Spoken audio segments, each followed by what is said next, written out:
अरे, आप सभी को बहुत बहुत धन्यवाद। और आज विशेष तौर पे बिहार दिवस है, इसके लिए आप सभी को शुभकामना, बधाई कि हम लोग अ, इस अवसर पे आप लोगों के समक्ष आए हैं।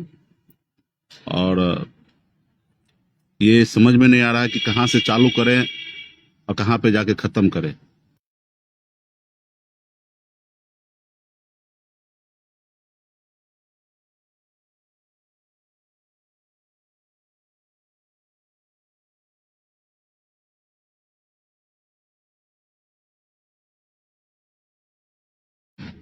कि कहानी तो इतना बन चुका है कि शायद इस पे एक फिल्म बन सकता है, लेकिन मुझे लगता है कि कुछ बातें को आप लोग बीच में रखना चाहिए।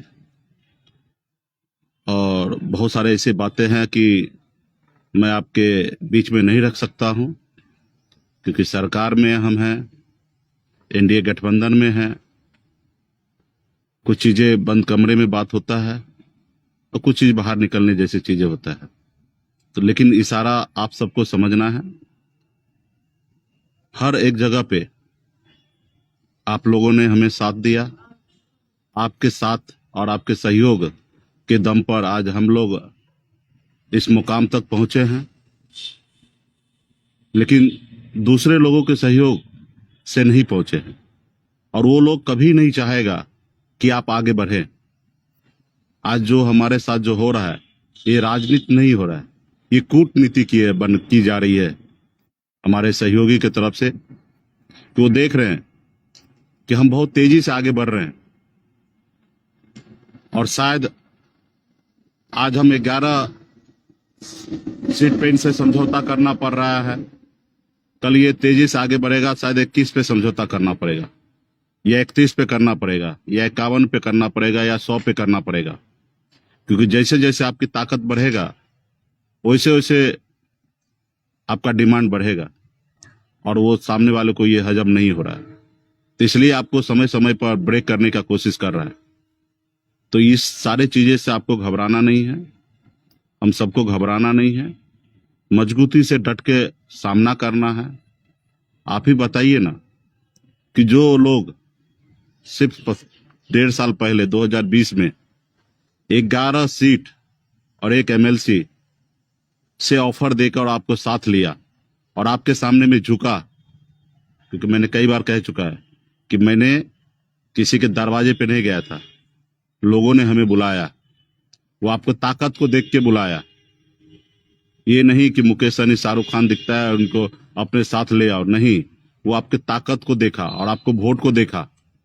जब 2019 में सिमरी बख्तियारपुर में हमने चुनाव लड़ा, अपने दम पर हमने 25,000 26,000 वोट लाया, तो उनका एहसास हुआ कि बिहार का निषाद जो है, अति पिछड़ा का बेटा सनत मल्ला मुकेश सहनी के साथ है, और उसी के बदौलत आपको उन्होंने बुलाया। और आज क्या जरूरी है कि एक सीट उपचुनाव के लिए आपके साथ लड़ाई लड़ रहा है। तो ये कहीं ना कहीं उनकी अपनी रणनीति है। तो उनकी रणनीति, वो अपनी रणनीति पे वो काम करे, हमें अपनी रणनीति के साथ काम करना है। साथियों, कई समस्या है। आपने देखा कि डे वन से, जब से हम लोग सरकार में आए, तब से परेशान करने का कोशिश किया। आप सबको पता होगा कि सुगौली में हमने रामचंद्र सहनी जी को टिकट दिया, गृह मंत्री जी के कहने से। सीट हमारा था, उसके बाद भी हमने उनके लोगों को एडजस्ट करने का कुछ काम किया। और चुनाव के बाद आपने देखा किस तरीके से उन्होंने हमारे पार्टी से उन्होंने उनको ले लिया, अपने पार्टी ज्वाइन करा लिया। तो कहीं ना कहीं उसी समय से वो हम लोगों को देखना चाह रहे हैं कि ये क्या करना चाहेंगे, कि जानबूझ के ऐसे कुछ गलती करे जिससे हमको फायदा हो। लेकिन हमने चुप रहा। हमने अपनी ताकत बढ़ाने के लिए उत्तर प्रदेश में गया, वहां पे हमने मजबूती से हमने काम किया। और आपने देखा किस तरीके से वीरांगना पुलन देवी का उन्होंने अपमान किया। उसके बावजूद भी हमने जितना हो सका हमने किया, और फिर मैंने उत्तर प्रदेश में चुनाव लड़ा, और लाखों लोगों ने साथ दिया, और मजबूती से हमने काम किया। लेकिन लोगों को हजम नहीं हो रहा। और जो लोग बहुत कुछ बोल रहे हैं, उन्होंने मदद भी नहीं मांगा। मदद मांगते तो शायद हम सोचते क्या है करना है, लेकिन मदद नहीं मांगे। फिर हमने चुनाव लड़ा। वहां पे सिर्फ हम अकेले चुनाव नहीं लड़े, वहां पे जेडीयू भी चुनाव लड़े। लेकिन आज उनके सामने नहीं बोल रहे हैं, आपके सामने में बोल रहे हैं, तो आपको कमजोर समझ रहे हैं, इसलिए आपके सामने में बोल रहे हैं। तो यही सब चीजें को लेकर, और क्या मेरा वहां बोलना नाजायज है कि हमें आरक्षण चाहिए? और आरक्षण हम किससे मांगेंगे? क्या राहुल गांधी से मांगेंगे? जिनकी दिल्ली में सरकार है उन्हीं से मांगेंगे? उन्हीं से नाराज होंगे? उत्तर प्रदेश में क्या अखिलेश जी के बारे में बात करें? जिनकी सरकार है योगी जी के, उनके बारे में बात करेंगे? उन्होंने किस तरीके से निषाद को अपमान किया, किस तरीके से फूलन देवी को प्रतिमा पे एक माला तक चढ़ाने के लिए नहीं दिया। तो हम, और चुनाव के समय में तो होता है, आपको जब आप दोस्त नहीं है तो जाहिर सी बात है अपने एजेंडा, अपने मुद्दे को लेकर बात रखना है। अब उसके लिए अगर कोई लोग चाहेंगे, परेशान करेंगे, तो वो आपको और हमको निर्णय करना है। आज हमारे भारतीय जनता पार्टी के सांसद महोदय ने कहा कि आप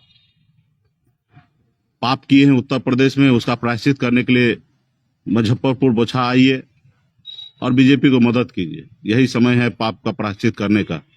आप बताइए हमने क्या पाप किया? आरक्षण मांगना हम पाप है? तो मैं तो कल भी हमने कहा कि अगर ऐसे पाप अगर हजारों बार करना पड़े तो मैं करने के लिए तैयार हूं। आपको जो समझना समझ लो, और मजबूती से हम लोग आगे बढ़ रहे हैं। इसलिए साथियों, बहुत ऐसी चीज है, सरकार में है, काम कर रहे हैं, जो काम करना चाह रहे हैं वो काम नहीं हो रहा है, लेकिन हम करेंगे। थोड़ा समय लगेगा, लेकिन हम करेंगे। आज सरकार बना, 2 विभाग देना था, 1 विभाग उन्होंने दिया, 1 विभाग पीडब्ल्यूडी या नगर विकास और देना था, वो आज तक नहीं दिए। और हमारे विधायक को हमारे प्रति भड़का रहा है कि आपके मंत्री नहीं बोल रहे हैं, नाम लिख के दे रहे हैं।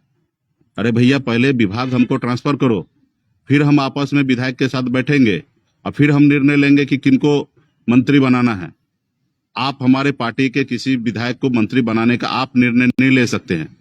हम निर्णय लेंगे हमारे पार्टी में, और फिर हम लिख के माननीय मुख्यमंत्री नीतीश कुमार जी को भेजेंगे, और फिर वहां से अनुशंसा होगा कि कौन शपथ लेंगे। तो कहीं ना कहीं वीआईपी पार्टी है। आपके पार्टी में किनको मंत्री बनाए नहीं बनाए हमने पूछने के लिए गया? नहीं गया। तो आज हमारे पार्टी में ताक झांक क्यों? तो साथियों, बहुत सारा इशू है। आज हमने निर्णय लिया है कि मुजफ्फरपुर में चुनाव लड़ना है, बोछा में। अगर उनको बोछा सीट ही चाहिए, जब हमारे मुसाफिर पासवान जी को डेथ हुआ उसी समय में वो कहते हैं कि अमर पासवान को हम कहीं एडजस्ट कर देते हैं, ये सीट हमको दे दीजिए। आपने देखा कि 4 महीना लगातार किस तरीके से हमें बेइज्जत किया गया, सांसद के द्वारा, उनके विधायक के द्वारा अनाप शनाप बोला गया, लेकिन हम चुप रहे क्योंकि हमें पता था कि हमें चुनाव लड़ना है बोछा में, और फिर इस सब चीजों में नहीं उलझना है। हम सहन करते रहे, और बेइज्जत करके हमारे घर में घुस गए, हमारे घर को कब्जा करना चाह रहे हैं। आप अपने मन से सूची जारी कर देंगे, तो ये कहीं ना कहीं इस बात के लिए हम नहीं है। और हमारी पहले भी आस्था अपने लोगों के प्रति रहा, आज भी है और आगे भी रहेगा। मैं ये पहले भी कह चुका हूं कि मैं कुर्सी के लिए नहीं आया हूं, अपने समाज के हक अधिकार दिलाने के लिए आया हूं, और मुझे पता है कि मैं अधिकार दिला पाऊंगा, और इसलिए मैं लड़ाई लड़ रहा हूं। मुझे कल कुर्सी चला जाए मुझे उसका गम नहीं है। लोग कहते हैं एमएलसी आपको नहीं होगा, रिन्यूअल होगा, ना करे, कोई फर्क नहीं गिरता है। संघर्ष करेंगे। आज संघर्ष करके 4 बनाए हैं, कल 40 बनाएंगे। तो ये ताकत आपके पास है, लेकिन हम लोग लेट से समझे, हमारे लोग लेट से समझे, इसके कारण आज हम यहाँ हैं। लेकिन आने वाले समय में हम लोग विस्तार से काम करेंगे। आज हमारे दिल्ली में 10 से 15 लोगों को एडजस्टमेंट करने की बात हुआ था कि आए अगर सब में बिहार हो या दिल्ली में सरकार बनेगा, एडजस्टमेंट करेंगे। आज 15 महीना हो गया। आज हमारे लोगों को हम एडजस्टमेंट कर सकते थे। आज बहुत सारे साथी हमसे इसकी वजह से नाराज भी हैं, लेकिन ये वादा उन्होंने करके आज कहीं ना कहीं मुकर रहे हैं। आज आपने देखा कि राज्यसभा कोटा से 12 एमएलसी होना था, उसमें एक भी एमएलसी वीआईपी पार्टी को नहीं दिया, अपने मन से सूची जारी कर दिए, हमने वहां चुप बैठा। आपने देखा कि किस तरीके से बिहार में 24 सीट के लिए एमएलसी के लिए चुनाव होना था, आपने आके बिहार में बांट लिया, 12 बीजेपी लड़ेगा, 11 जेडीयू लड़ेगा और एक आपने पारस जी को आपने दे दिया, जो आपके गठबंधन में कल तोड़ के उनको लाए हैं, एक भी उनके पास विधायक नहीं है, उनको आपने एक सीट दे दिया। लेकिन जीतन राम मांझी और मुकेश सहनी को आपने नहीं दिया, जो आपके साथ इतना ईमानदारी से मजबूती से आपके सरकार बनाने के लिए काम किया। आज हम लोग निषाद हैं, स्वाभिमान के साथ चलते हैं, कभी किसी का साथ गद्दारी नहीं करते हैं। लेकिन आज मुझे अफसोस हो रहा है कि शायद उस रोज हम लालू जी की बात मान लेते तो शायद ये दिन नहीं होता। लेकिन हम लोग स्वाभिमानी हैं, हमें अभी भी भरोसा है कि हमने जो निर्णय लिया सही लिया। नहीं तो 4 मंत्री बनाने का ऑफर था, डिप्टी सीएम बनाने का ऑफर था, और भी बहुत सारे चीजें था, उसके बावजूद भी हमने ठुकरा दिया। 12 राज्यपाल कोटा से एमएलसी बनना था, उसमें 6 एमएलसी का ऑफर था, हमने इस सब चीज को ठुकराया और हमने माननीय मुख्यमंत्री नीतीश कुमार जी के नेतृत्व में हमने सरकार बनाया, हमने एनडीए को ऊपर भरोसा जताया। लेकिन आज एनडीए में क्या हो रहा है, किस तरीके से लोग परेशान कर रहे हैं। तो साथियों, आपको इसी तरीके से परेशान करेगा, समय समय पे आपको अग्नि परीक्षा देना पड़ेगा, जिस तरीके से मैं दे रहा हूं। आज मेरे लिए तो आसान था, कल हमारा प्रत्याशी भी हमें छोड़ के चला गया, अमर पासवान, जिसके लिए हम लड़ाई लड़ रहे थे। हमारे लिए तो आसान था कि हम पीछे हट जाते, लेकिन नहीं, आज पीछे हटेंगे तो हमेशा पीछे हटाएंगे।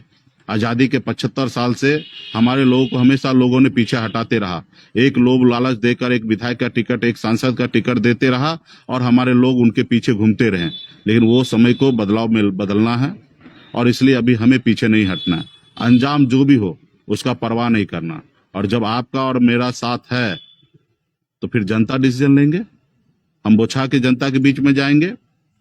कौन सही है कौन गलत है, बोछा के जनता के पास अच्छा समझ है, वो समझेंगे और एक एक लोगों के बीच में जाएंगे, हर जाति धर्म के बीच में जाएंगे, अपनी बात को रखेंगे और मजबूती से पूरा भरोसा है कि हम ये चुनाव जीत के जाएंगे। और आपको पता है कि कितने अनुभवी प्रत्याशी को हमने उतारा है, रमेश राम जी के सुपुत्री को हमने उतारा है और मजबूती से उनका अपना जनाधार भी है, लोग उनको पसंद करते हैं। और आपको पता है कि वो बोछा विधानसभा में सबसे अधिक वोट निषाद का है। तो हम सभी को मजबूती से लड़ाई लड़ना है और फिर अंजाम का परवाह नहीं करना है। कल क्या होगा उसको बिल्कुल ही नहीं सोचना है।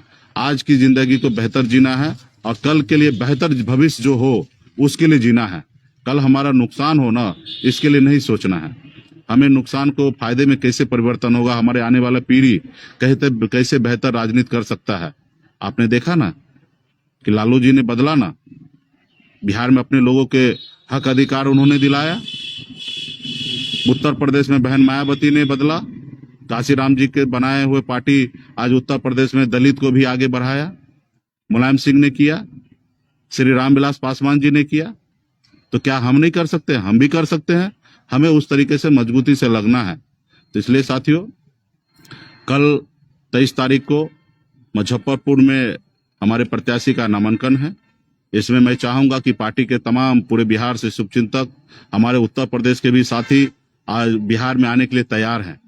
वो सिर्फ कह रहे हैं कि मंत्री जी आप हमें आदेश कीजिए कब आना है, और 1-2 की संख्या में सैकड़ों की संख्या में उत्तर प्रदेश के साथी आएंगे और मजबूती से कल नामांकन करना है। और उसके बाद आप सभी को मजबूती से काम करना है।